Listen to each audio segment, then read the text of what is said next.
नमस्कार दोस्तों, vision with आलोक में आप सभी का बहुत बहुत स्वागत है। दोस्तों, टीजीटी पीजीटी पॉलिटिकल साइंस की क्लास के अंतर्गत पिछली क्लास में हम लोगों ने एक महत्वपूर्ण टॉपिक राज्य के निर्माणकारी तत्व का अध्ययन किया था।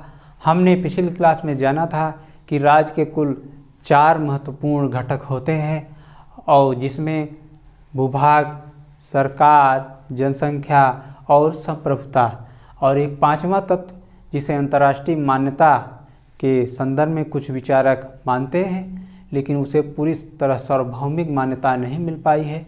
इसलिए राज्य के अभी तक 4 ही तत्व प्रमुख रूप से माने जाते हैं।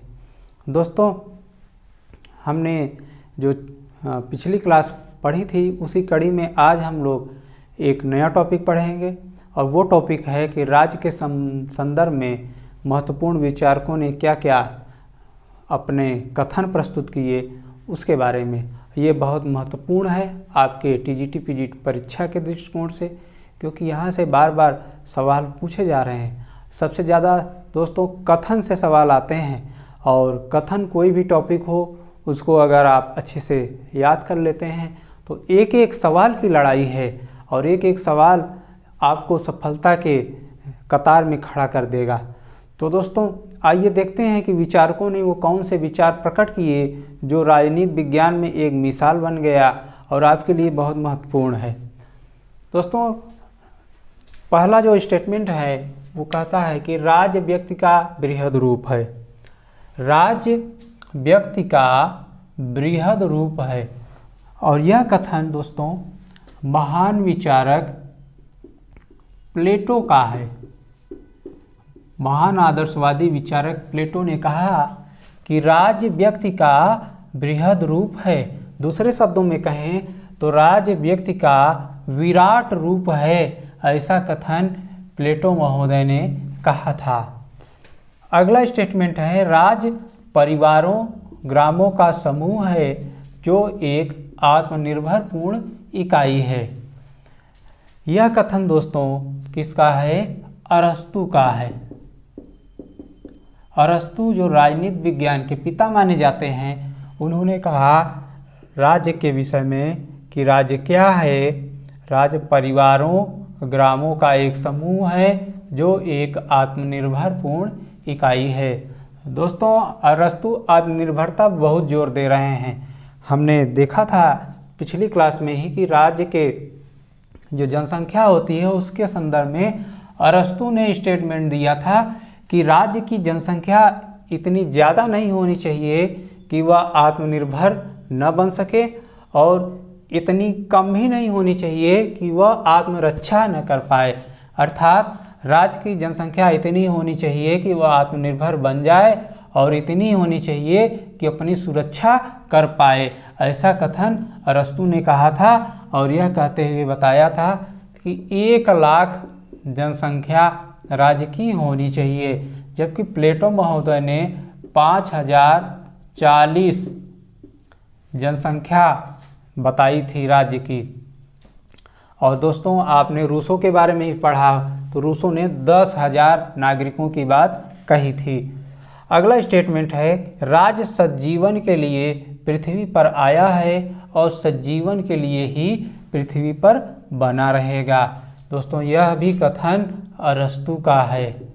किसका है?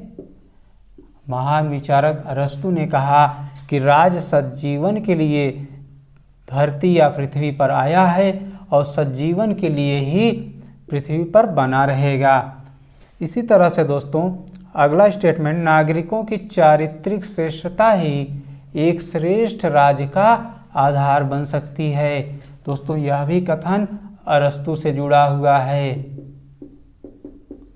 तो दोस्तों, आप देख रहे हैं कि अरस्तु ने बहुत सारे कथन राजनीति विज्ञान में दिए हैं राज्य के विषय में, तो आपको अच्छे से याद कर लेना है।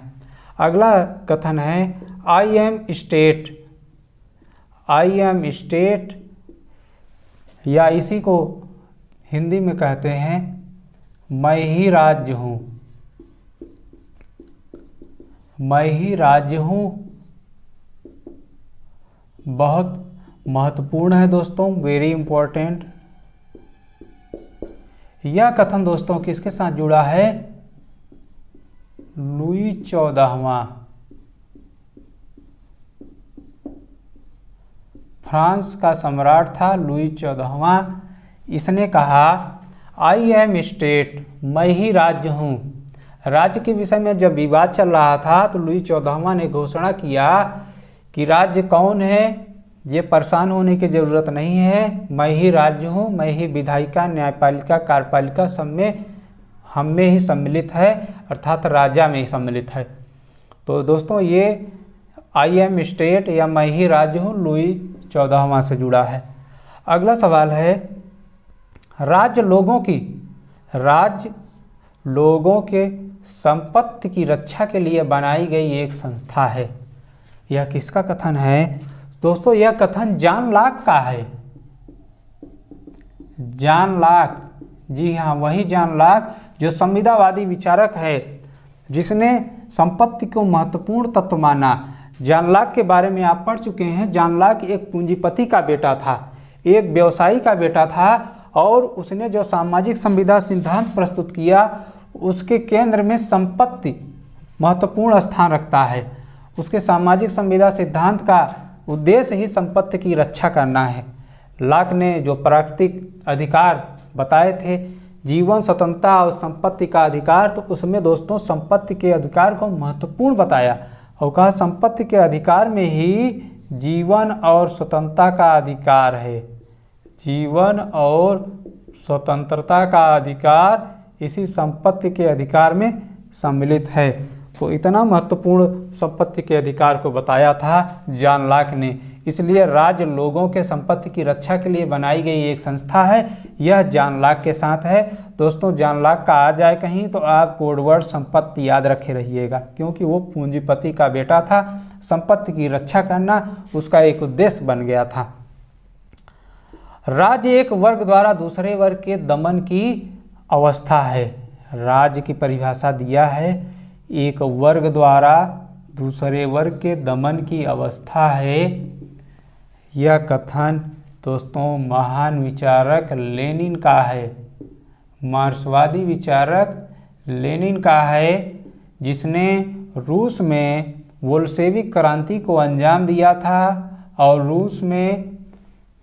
रूस में मार्क्सवाद को सफल बनाने का कार्य लेनिन ने किया था। इन्हें यूरोपीय साम्यवाद का जनक भी माना जाता है। तो राज्य एक वर्ग द्वारा दूसरे वर्ग के दमन की अवस्था है। यह दोस्तों लेनिन के साथ जुड़ा हुआ है। अगला स्टेटमेंट है, राज्य एक वर्ग द्वारा दूसरे वर्ग के शोषण का उपकरण है। राज्य एक वर्ग द्वारा दूसरे वर्ग के शोषण का उपकरण है। यह कथन किसका है? इसका जवाब आप लोग बताइए, कमेंट्स में देकर दोस्तों बताइए कि यह कथन किसका है। मैं कई बार आपको पढ़ा चुका हूँ। अब चलता हूँ अगले सवाल पे। एक निश्चित भूक्षेत्र में प्रभुसत्ता का निवास राज्य कहलाता है। एक निश्चित भूक्षेत्र में प्रभुसत्ता का निवास ही राज्य कहलाता है। यह कथन दोस्तों मैक्सी वेबर का है। किसका है? मैक्सी वेबर का है कि एक निश्चित भूक्षेत्र में प्रभुसत्ता का निवास राज्य कहलाता है। अगला स्टेटमेंट है राज्य के विषय में कि राज्य नैतिक भावों का मूर्त रूप है। राज्य नैतिक भावों का मूर्त रूप है। यह महान आदर्शवादी विचारक हीगल का है।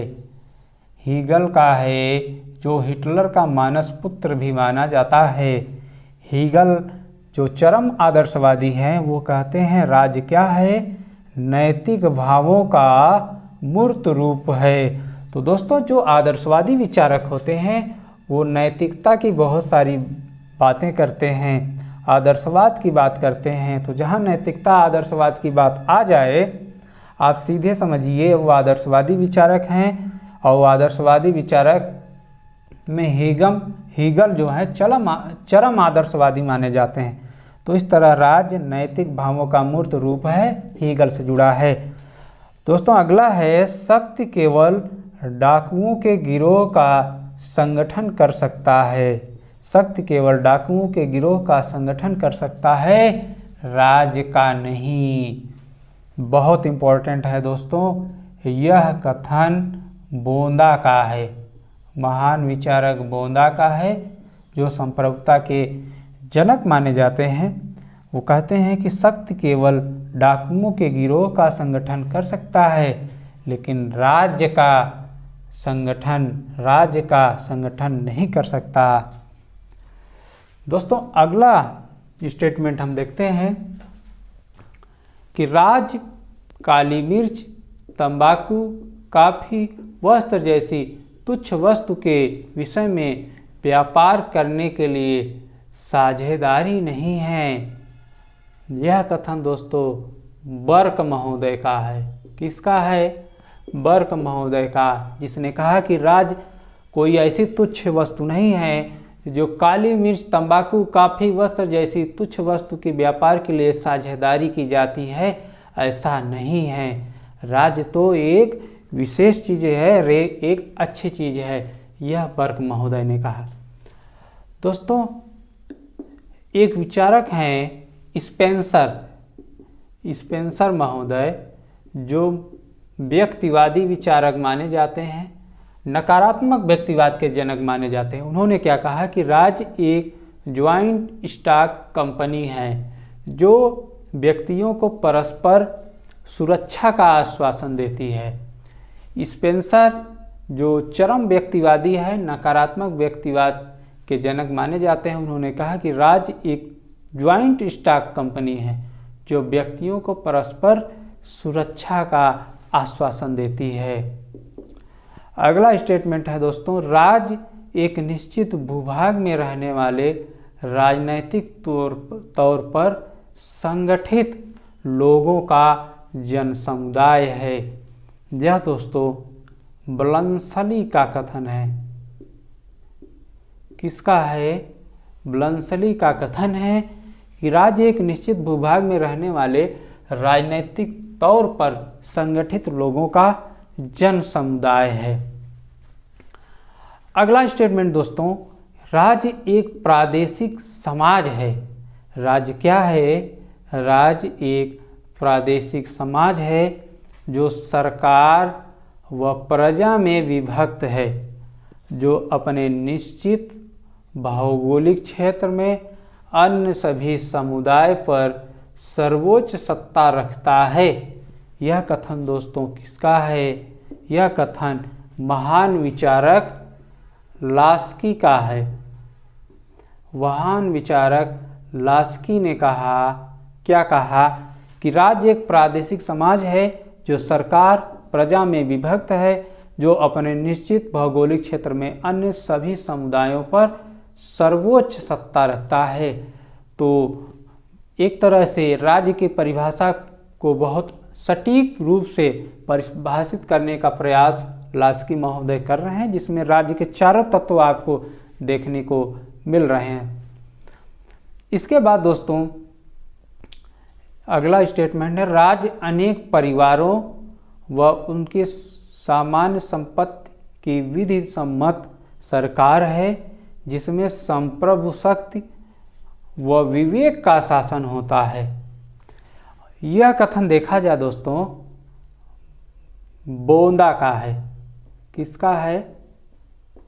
महान विचारक बोंदा ने कहा कि राज्य अनेक परिवारों और उनके सामान्य संपत्ति की विधि सम्मत सरकार है, जिसमें संप्रभु शक्ति व विवेक का शासन होता है।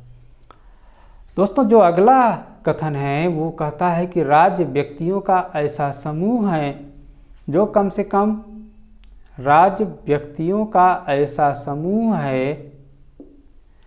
कम से कम एक निश्चित भाग में रहता है और बाह्य नियंत्रण से मुक्त है और शासन तंत्र के प्रति सभी निवासी में स्वभावतः आज्ञा पालन की भावना होती है। दोस्तों यह कथन गार्नर का है। यह कथन किसका है? गार्नर का है।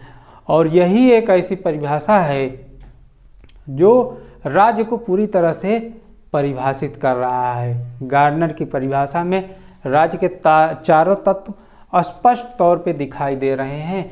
जैसे आप देखें, राज्य व्यक्तियों का ऐसा समूह है, मतलब जनसंख्या है, जो कम से कम निश्चित भाग में रहती है, मतलब भूभाग है, जो बाह्य नियंत्रण से मुक्त है, मतलब संप्रभुता है, और शासन तंत्र के प्रति मतलब सरकार भी है। तो राज्य के चारों तत्व को परिभाषित करने के लिए स्पष्ट तौर पे जो परिभाषा दिया वो गार्डनर महोदय ने दिया। और दोस्तों अगला स्टेटमेंट देखें तो राज्य का आधार शक्ति नहीं है बल्कि इच्छा है। दिस इज वेरी इम्पोर्टेंट दोस्तों, आने वाली परीक्षाओं में आपको ये सब सवाल दिख सकते हैं। यह कथन दोस्तों टी.एच. ग्रीन का है, जिसने कहा कि राज्य का आधार शक्ति नहीं है बल्कि क्या है, इच्छा है। ग्रीन एक तरह से ऐसे विचारक हैं जिन्होंने राज्य को शक्ति पर आधारित नहीं किया बल्कि कहा राज्य लोगों की इच्छा से बना है, लोगों की सहमति से बना है। तो इस तरह से दोस्तों हम देखते हैं कि राज्य के संदर्भ में अरस्तु, प्लेटो, ग्रीन, मार्क्स, लेनिन, बोंदा जैसे विचारक अपने अपने विचार प्रकट करते हैं और बताते हैं कि राज्य क्या है। तो दोस्तों मुझे ऐसा लगता है कि आपको ये अच्छे से समझ में आ गया होगा, और ये चीज़ें पढ़ने से ज़्यादा समझने का प्रयास करिए कि कौन सा विचारक किस कैटेगरी में आता है। आदर्शवादी है तो नैतिकता की बात करेगा, मार्क्सवादी है तो राज्य की विरोध करेगा, और उदारवादी है तो वो अपने अधिकार की बात करेगा, अधिकार की मांग करेगा, संपत्ति और स्वतंत्रता की रक्षा की बात करेगा। तो इस तरह से दोस्तों विचारधारा के आधार पे विचारकों को पढ़ने का प्रयास करिए, तो आप इन स्टेटमेंट को बहुत सरलता से, बहुत सहजता से सही कर पाएंगे और ज़्यादा से ज़्यादा सवाल सही कर पाएंगे और सफलता की कतार में सम्मिलित हो पाएंगे। तो उम्मीद है दोस्तों आपको ये लेक्चर पसंद आया होगा। अब इसी के साथ हम लोग रेगुलर कंटिन्यू रहते हुए बहुत जल्दी पॉलिटिकल थ्योरी को